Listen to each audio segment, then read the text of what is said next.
Welcome back to Coast Sports, the only show for the fans, by the fans. I'm Michael Fiumefreddo, and happy December, everybody. That's right, it's December 2nd, 2020, almost through this dreadful year. And I'm going to have to speed through today's show for two reasons. First is because I just ordered food. I'm here at the studio, and I am starving. So as I was about to start the show, the food came here. It's sitting in a bag over there. Can't wait to eat because I am starving. But another reason is we have a Wednesday afternoon football game. And you heard me right, not Sunday night, not Sunday afternoon, not Thursday night, not even Friday or Saturday night. We've seen those before, even Tuesday this year. But what would this year be if the COVID monster didn't strike the NFL one more time? And with that, we have a prime time, so to say, matchup between the Ravens and the Pittsburgh Steelers. And this is actually only the sixth ever NFL game to be played on a Wednesday night, or a Wednesday afternoon. And this one should be interesting. Steelers obviously still undefeated at 10-0. Ravens have fell out of the playoff picture right now because a couple other teams have won. I know right now they're fighting for that wild card spot as this is a divisional matchup, but it's going to be an uphill battle for them. No Lamar Jackson in this one. Robert Griffin III, former Heisman winner, going to be making the start. Maybe they throw Trace McSorley in there. I know he's become a bit of an internet meme recently, so it might be interesting to see if they use him, the rookie out of Penn State. But they're also going to be without Mark Andrews, their tight end, Mark Ingram, and J.K. Dobbins are all out as well. That wasn't the only game to be affected by the coronavirus this past week. I had a bunch of my friends over to watch some of these games, and one that we all kept a keen eye on was the Denver Broncos-New Orleans Saints game. Now, that game ended 31-3, so I might be asking, why were we watching that? Why were we so interested by it? That's because neither team, so to say, started a real quarterback. The Saints were starting Taysom Hill, who was listed as their backup quarterback, but also plays tight end, running back, wide receiver, kick return, punt return, cornerback, safety, basically every position on the field. He was on the winning end, but on the losing end, the Denver Broncos had to start Kendall Hinton at quarterback. He was a practice squad wide receiver. The last time he played quarterback was actually back in his college days at Wake Forest out in 2017. He did not perform that well. I mean, it's kind of tough to really be thrown into the fire like that. He found out he was being activated from the practice squad to the main roster on Saturday. And then they turn around right back and tell him, hey, you're the starting quarterback, just so you know. Well, he ended off having more interceptions than completions, 2-1, and the team ended up losing 31-3. So I don't know if he'll get another shot, but a very interesting game. It looks like Drew Lock, Brett Rypien, and Blake Bortles should all be on the active roster once again this upcoming game against the then another team that really is being affected by the COVID as well is the 49ers, who were recently kicked out of San Francisco. Get this. The government said they couldn't play their games there. They have to find another stadium for the time being, at least a couple weeks. And right now they got two home games scheduled in a row. So they will be playing in Arizona. So we got the Arizona 49ers now, I guess. We call them. They have their two home games this week, starting off with the Bills week 13. They'll host them in the Arizona Cardinals Stadium. Follow that up with another home game against the Washington football team. Then they go on the road to play Dallas and finish up with an away game in Arizona against the Arizona Cardinals. So very interesting schedule there for them. Sticking in California, though, my beloved USC Trojans had their game canceled this weekend against Colorado. And this kind of hurts them. I mean, they're only playing 6 games to begin with. And now you cancel one of them. Obviously, one of the more tough matchups, considering Colorado's in the division. They're undefeated as well. But now their game against Washington State should be ready to go. They moved it to Sunday at 7:30, and this one I might have to not watch Sunday Night Football. Hopefully I got nobody on my fantasy team that I got to worry about. It's the Broncos again versus the Kansas City Chiefs. Shouldn't be that entertaining of a game. So I expect everyone out there to be watching USC versus Washington State football on Sunday night.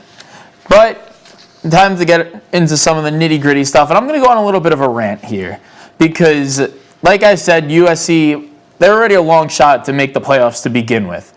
And then the College Football Playoff Committee comes out with their rankings on last night, Tuesday night, December 1st. And here's what we got. So we got Alabama at 1, Notre Dame at 2, Clemson, who lost to Notre Dame at 3, but they're all still really up there, Ohio State at 4. And you go all the way down the list. You got some group of 5 teams in there, some unexpected ones. Northwestern's there, having a very good year. So is Indiana at 12. Iowa State right now leading the Big 12 in terms of record, but they're at 6-2. USC all the way down there at number 20. Now, they're also the top Pac-12 team out there. Washington is at 22, and Oregon, who lost last week, is now at 23. So, right now, even if the best Pac-12 team is behind a bunch of these teams, a couple ACC, a bunch of SEC, even some Big 12 teams with 2 losses. But I'm going to keep saying 2 losses because it's going to be the magic number for this segment of making the case. And the reason is, like I've said this before, no team has ever made the college football playoff with 2 or more losses. So hopefully the committee keeps that same aspect or same really motive when choosing the college football playoffs. But I'm here to tell you that there's hope. And there is hope that USC can somehow make the college football playoff. Crazy, right? I know I told my friends this at USC, and they all looked at me like I had 3 heads. One person even sent me a response saying, the fact that you even think that is scary. Like, you need to figure something out. And you know what? I put the thinking cap on. I put on the reading glasses. I got down to it, did the research, did my homework, and I came up with the plan of how USC is going to make the college football playoff. And it's only 2 steps. Well, sort of. They're 2 real main steps. The first one, they got to win out. And the second one, they got to pray. That's simple. You can figure it out. And I laid it out because I really have nothing else better to do. And you may ask, Michael, you talk about USC all the time. Can you fix something? Can you maybe talk about the rest of the league, the teams that actually matter? And I'm not going to do that because, well, I'm biased. And, you know, I was thinking about that last night. I'm going to make that a little bit of a catchphrase for this show, considering it is for the fans, by the fans. We're not really on any major network trying to just broadcast news. It's just me talking to you guys about the teams I like, the teams I want to see win, my fantasy team. Yeah, I'm biased. So we're going to get into it. This is what I laid out for USC to make the college football playoff. First 3 are simple, and I color-coded it too, just so it's a little easier to understand. I got green, orange, because I don't want to make this a complete eyesore with yellow text and you're blinded by it.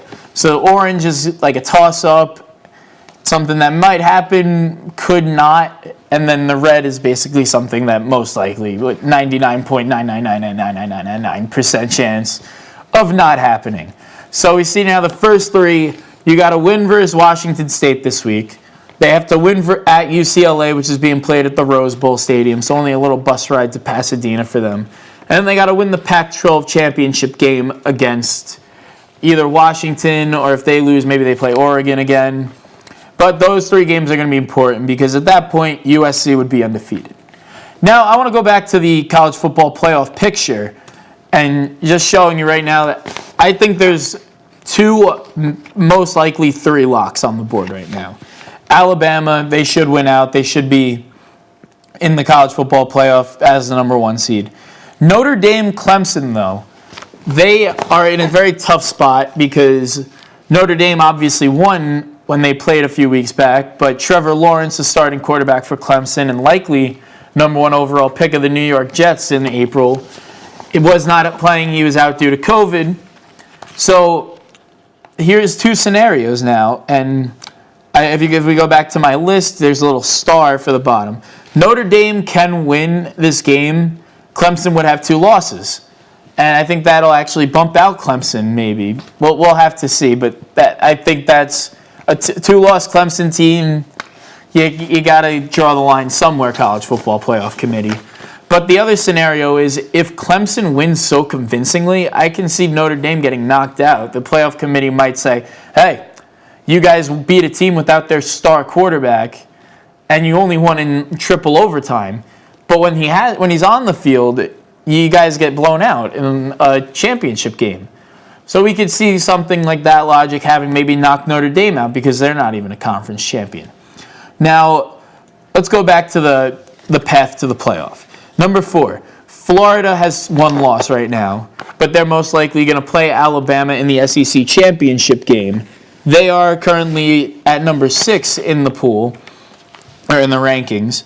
So I can see them, if they lose, they have 2 losses, no conference championship, they're out.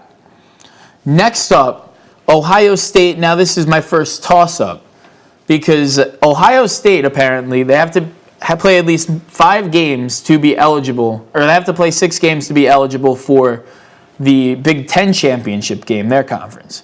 Now, Ohio State is a lock to win the Big Ten right now if they do play that game. But right now, their upcoming games are in a little bit of jeopardy. I mean, they missed their last week's game. They've only played 4 so far. So if they miss one more game, we can look at a scenario where the college football playoff says, hey, you guys didn't even play in your conference championship game. How can we put you in the college football playoff, even though you are one of the best teams? And that's why I made this. I put the subtext 5.1. That's in the red because I really can't see them leaving a team out just because they only played 4 games, but they're still the best team or one of the best teams in college football. So we'll keep the hope alive. If that happens, there's still a lot more that needs to go down. The committee has to leave out the Big 12. This is a no-brainer. Iowa State's got 2 losses. Oklahoma's got 2 losses. Oklahoma State, who a few weeks back I thought would win the conference, they are at 2 losses right now. All those teams still ranked ahead of USC right now, though. But I can see them getting pushed out because they have 2 losses. And there's still more that's got to go on. But wait, there's more. How about that one? And these are still my toss-ups. I think there's a lot that could happen. This one in particular, Indiana and Wisconsin play in the Big Ten East.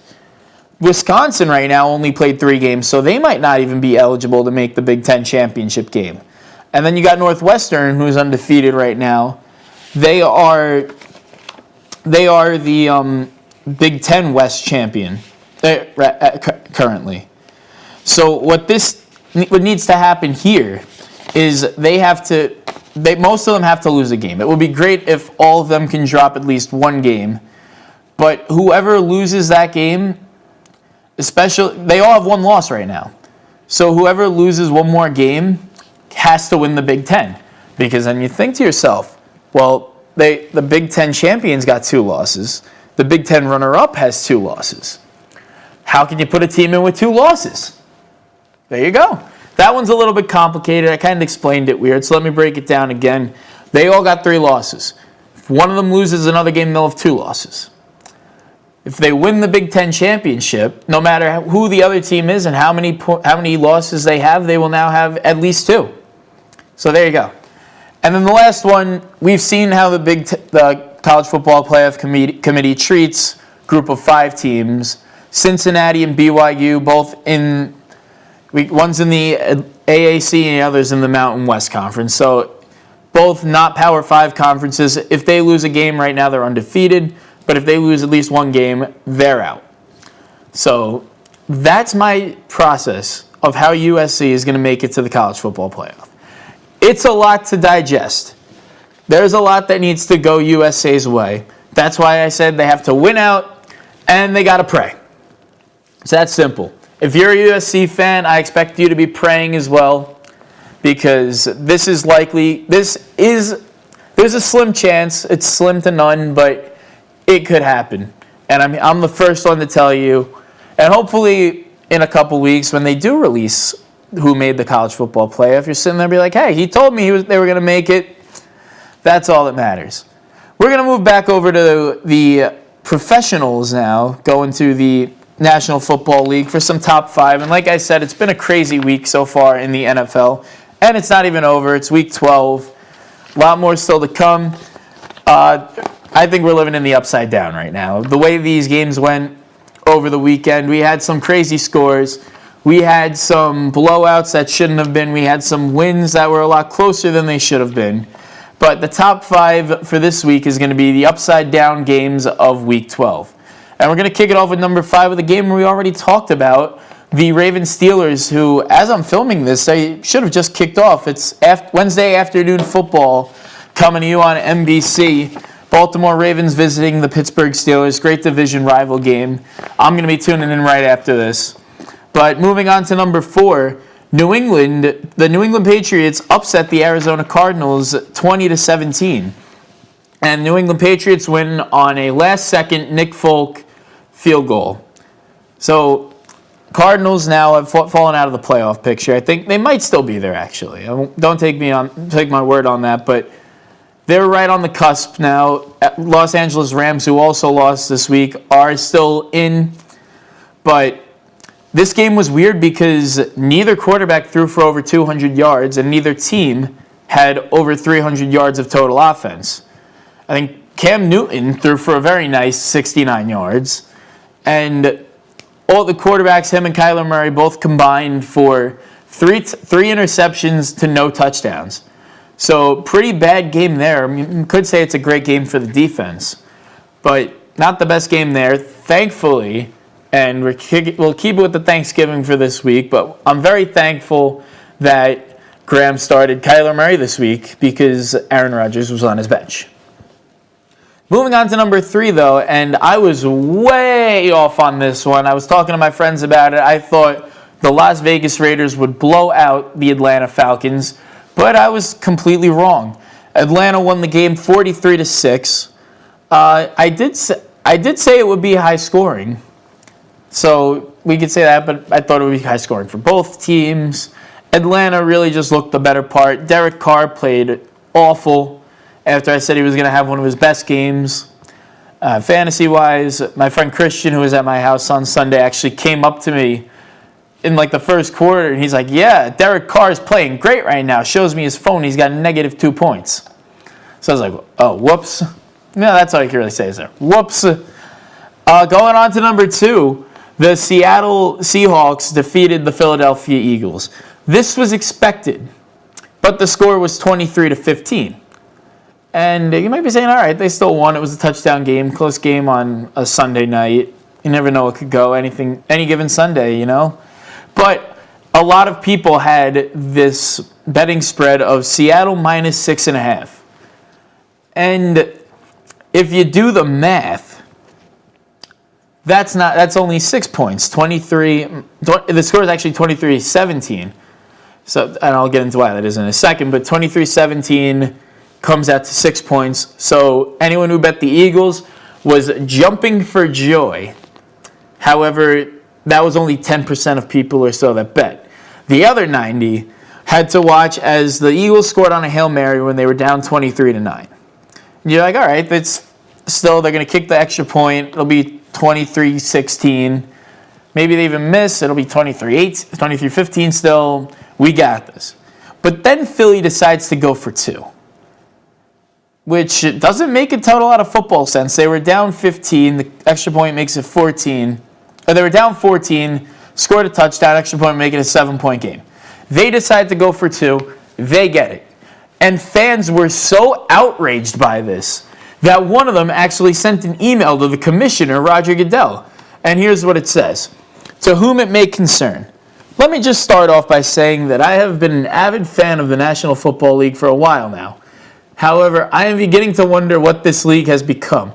Throughout the season, there have plenty of evidence to suggest that the NFL is rigged. However, I refuse to believe it. I had faith in my favorite league, but it was quickly faded after this Monday night game. The reason I am writing this is for a variety of reasons. I am sure you're well aware over 90% of America was on the Seahawks -6.5. The score was going into the final drive was 23-9, and even with a touchdown, the spread still would have cashed in any normal game. He goes on to talk about how there was a lot of missed calls.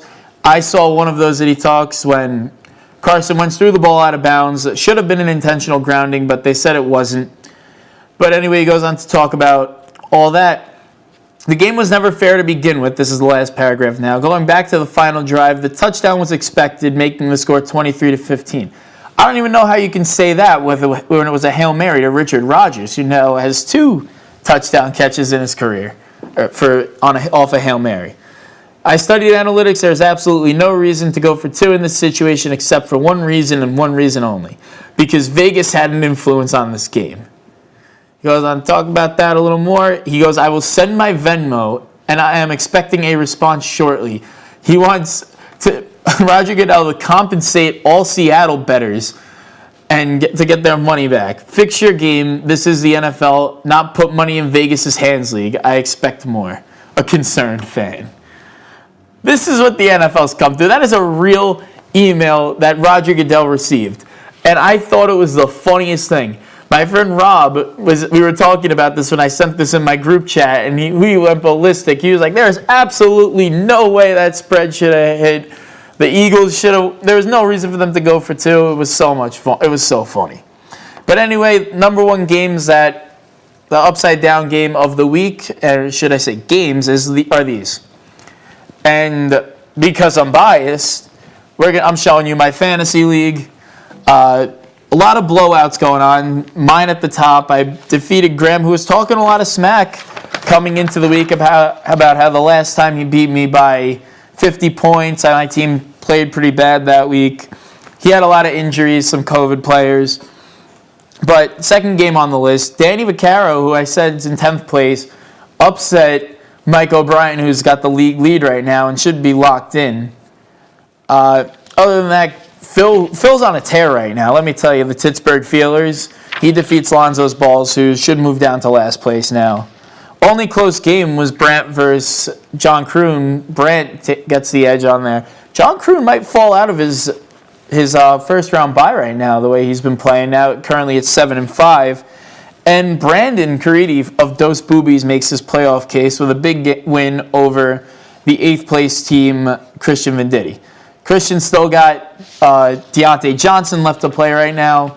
So there's still hope, but he'd have to score like 60 points. So we're going to call it a lock for Brandon. Now, just to end off the show, kind of got a little time left. We're going to turn on the Steelers-Ravens game right after this. But I wanted to introduce to you the first annual Coasties Fantasy Football Awards, which will air next Wednesday. And we got a lot of great awards to give out. I already sent them out to my committee. They've started voting already. But we're going to introduce the nominees. First award we're giving out is Rookie of the Year. And we got, the nominees are Justin Herbert, James Robinson, who I traded away. Both of those guys were moneymakers at one point. And Clyde Edwards-Helaire, the first-round pick in many leagues. Next award goes out to the best backup running back who had to fill in for a starter. We got the Handcuffed of the Year award. And the nominees are Mike Davis, Kareem Hunt, and Chase Edmonds. That one, if you're watching this, you probably think, why do we even need 3 nominees for that? The New Face and New Place award goes out to the player who's performed best on their new team. The nominees are Tom Brady, Stephon Diggs, and DeAndre Hopkins. So that could be a very controversial award. We'll see who gets the win there. Best Game of the Year will be the deciding factor of the Best Performance award. We had a late nominee this weekend when Tyreek Hill scored 57 points, and he will be going up against 2 moneymaker games in Dak Prescott in Week 2 against the Atlanta Falcons, and Tyler Lockett's 3-touchdown performance Week 7 against the Arizona Cardinals. Then we move down the list to some negativity, I guess, with the Bust of the Year award. And the nominees are Kenyon Drake, Lamar Jackson, and Michael Thomas. I tried to keep out guys like Saquon or Christian McCaffrey because of their injuries. Michael Thomas is in there because I picked him in a lot of leagues as my first-round pick over guys like Kamara, Dalvin Cook, who are having phenomenal years.